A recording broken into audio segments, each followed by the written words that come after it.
Assalamu alaikum. Bonjour mes élèves, bonjour mes amis. J'espère que vous allez bien. Et bienvenue dans cette nouvelle vidéo. Alors, Inch'Allah, dans cette quatrième séance du cours Arithmétique dans Z, on va aborder un théorème dit le théorème de Bézout. Bon, qu'est-ce qu'il dit le théorème de Bézout? Soit A et B deux entiers relatifs non nuls, alors le PGCD de A et B égale 1, c'est-à-dire le fait que A et B soient deux entiers relatifs non nuls promus entre eux, cela équivaut à dire l'existence d'un couple entier UV appartenant à Z carré tel que AU plus BV égale 1. Bien. Tout d'abord, avant d'appliquer ce théorème sur des exercices d'arithmétique, on va essayer de le montrer pour bien le comprendre. Bien, preuve. Puisqu'on a une équivalence, on va essayer de procéder comme suit. On va essayer de montrer l'implication directe et après montrer l'implication indirecte, c'est-à-dire la condition suffisante et nécessaire. Commençons par l'implication directe, c'est-à-dire montrons que si le PGC de A et B égale 1, cela implique l'existence d'au moins d'un entier d'un couple UV appartenant à Z carré tel que AU plus BV égale 1. Comme vous le remarquez bien, cette implication ressemble à une implication déjà vue dans les séances précédentes, en particulier ou bien précisément le théorème 2. Donc on va essayer d'appliquer le théorème 2. Qu'est-ce qu'il dit le théorème 2? Si vous le souvenez bien, il dit si le PGC de A et B égale D, cela implique, juste une implication, l'existence de moins d'un couple UV appartenant à Z carré tel que AU plus BV égale D. Tout ici, rappelons tout d'abord par le théorème 2. Donc, le PGC de A et B égale D implique l'existence de UV appartenant à Z carré tel que AU plus BV égale D. Donc, pour montrer notre implication directe, il suffit de donner à D la valeur 1 et on aura le résultat demandé. Donc, le PGC de A et B égale 1 implique l'existence d'un couple UV appartenant à Z carré tel que AU plus BV égale 1. Comme ça, on a pu montrer l'implication directe. Maintenant, essayons de montrer l'implication indirecte. C'est-à-dire, on va supposer qu'il existe au moins un couple UV appartenant à Z carré tel que AU plus BV égale 1. Et on va montrer que le PJ de A et B égale 1. Bien. Donc, le fait qu'on veut montrer que le PJCD de A et B égale 1, on va poser le PJC de A et B égale D. Et on va essayer de montrer que D n'est que 1. Donc, puisque le PJ de A et B égale D, cela implique que D divise A et D divise B. Bien. Et le fait que D divise A et D divise B, et pour aboutir à 1, bien sûr, on va appliquer une propriété déjà vue dans la divisibilité dans Z. D divise A et D divise B, alors D divise toute combinaison linéaire de A et B. En particulier, D divisera quoi? AU plus BV. Et à quoi elle est égale AU plus BV? AU plus BV égale 1. Donc, D divise 1. Et comme vous le savez bien, les diviseurs ou bien les seuls diviseurs de 1 n'est que 1 et moins 1. Mais le fait que D est un PGCD, alors D appartient à une étoile, donc le D égale 1. Par suite, le PGC de A et B égale 1. Bien. D'où on a montré que le fait qu'il existe un couple UV appartenant à Z carré égale tel que AU plus BV égale 1, cela impliquera que le PJ de A et B égale 1. Conclusion, on aura bien sûr l'équivalence demandée ou bien qu'on veut la montrer. Bien, à titre d'exemple, on va essayer d'utiliser le théorème de Bézout pour montrer que pour tout n appartenant à n, le PGCD de 2n plus 1 et 3n plus 1 égale 1. C'est-à-dire 2n plus 1 et 3n plus 1 sont deux entiers relatifs ou bien deux entiers naturels premiers entre eux. Bien sûr, il y a plusieurs façons de le montrer.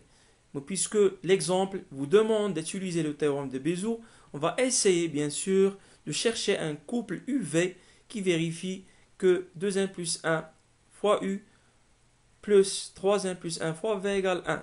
Donc, on peut le remarquer facilement il suffit de multiplier 2n plus 1 par 3 et 3n plus 1 par moins 2. Et en sommant ces deux entiers, on aura égal 1. Bien sûr, 3 facteurs 2n plus 1, c'est 6n plus 3. Moins 6n moins 2 égale à 1. Donc ici, le couple UV n'est que le couple 3 et moins 2. Bien sûr, comme on a déjà montré dans le théorème 2, dans les séances précédentes, le couple UV n'est pas unique. Donc ici, le couple UV, U égale à 3 et V égale moins 2. Donc ce sont les coefficients du théorème de Bézout. Il s'ensuit que 2n plus 1 et 3n plus 1 sont deux entiers naturels premiers entre eux, d'après le théorème de Bézout. Bien, malgré cela, puisque le théorème de Bézout maintenant est une méthode pratique pour montrer que deux entiers relatifs sont premiers entre eux, mais l'inconvénient du théorème de Bézout, c'est qu'il ne fournit pas les coefficients UV intervenant dans la relation AU plus BV. Bien sûr, sous sa forme théorique, il ne fournit pas les coefficients UV intervenant dans la relation AU plus BV. Alors, c'est quoi la solution? La solution, c'est l'algorithme d'Euclide. L'algorithme d'Euclide fournit une réponse pratique à ce problème. À titre d'exemple, posons A égale 99 et B égale 56. Tout d'abord, on va effectuer la division euclidienne de 89 ou bien 99 par 56. Et on va essayer de montrer que le A et B sont premiers entre eux. Et en même temps, on va déterminer le couple UV intervenant dans la relation AU plus BV égale 1. Bien, utilisons la méthode de l'algorithme d'Euclide pour déterminer le PJC de A et B. Donc, en divisant 99 par 56, on aura 99 égale 56 fois 1 plus 43. Vous pouvez rédiger vous-même cela sur un papier blanc et à la main. Aussi, l'algorithme d'Euclide, on doit diviser maintenant 56, c'est-à-dire le diviseur, sur le reste. 56 divisé par 49, donc le quotient c'est 1 et le reste sera 13. Après, on va diviser 43 par 13, on aura 43 égale 13 fois 3 plus 4.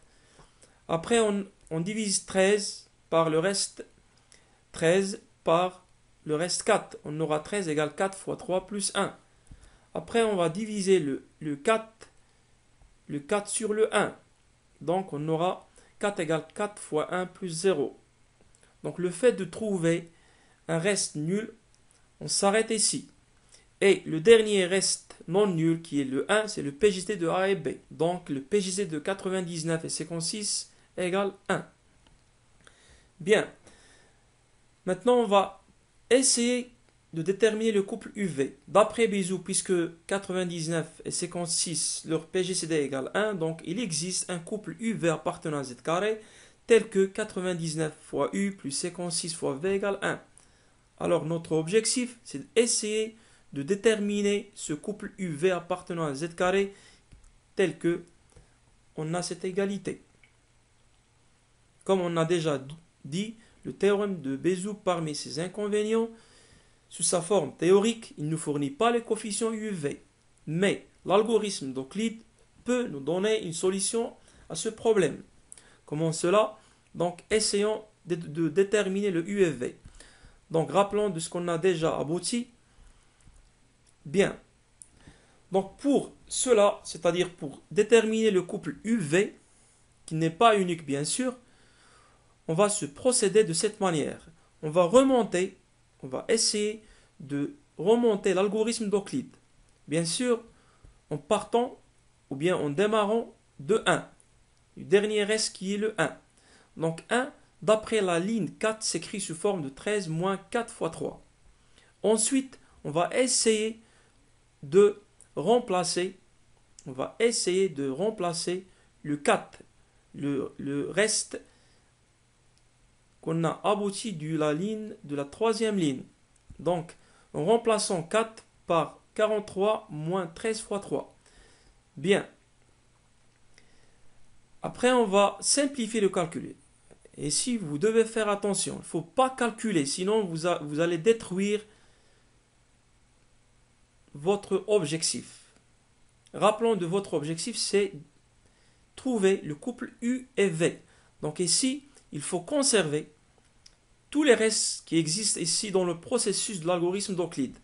Donc on ne va pas calculer ici, on va juste essayer de calculer 13 moins 3 fois moins 3 fois 13 égale quoi? Donc 1 égale moins 3 fois 43. Et 13 moins 3 fois moins 13 fois 3, ça fait combien? Ça fait 10. Donc on aura 13 fois 10. Bien. Maintenant, qu'est-ce qu'on va faire? On va essayer d'utiliser la ligne 2 pour remplacer ensuite le reste 13. Donc, on remplace le 13 par quoi, à votre avis? Par séquence 6 moins 43 fois 1. Bien. Donc, d'après la ligne 2, on aura 1 égale moins 3 fois 43 plus 10. En remplaçant 13 par séquence 6 moins 43 fois 1, on aura cette égalité. De même, ici, il ne faut pas calculer ici les nombres ou bien les opérations qu'on a dans cette égalité, mais il faut conserver spécialement et en particulier les restes qu'on a ici dans le processus de l'algorithme d'Euclide. Donc, qu'est-ce qu'on doit calculer? Pour simplifier le calcul, on doit calculer moins 3 fois 43 plus 10 fois moins 43 et conserver le 10 fois 56. Donc, on aura après calcul 1 égale 10 fois 56 moins 3 fois 43 plus 10 fois moins 43 fois 1, ça fait moins 13 fois 43. Bien. Aussi, on va essayer d'utiliser la ligne 1 pour remplacer quoi? Pour remplacer le 43, c'est-à-dire le premier reste. On doit conserver que le 99 et les 56 dans nos égalités.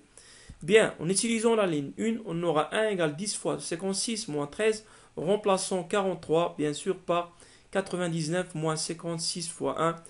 Et en simplifiant le calcul, bien sûr, en gardant le 56 et le 99, on aura à la fin, finalement, que 1 égale 99 fois moins 13 plus 56 fois moins 3. Comme ça, on a pu trouver le U qui n'est que moins 13 et le V qui n'est que 23 dans l'égalité AU plus BV égale 1.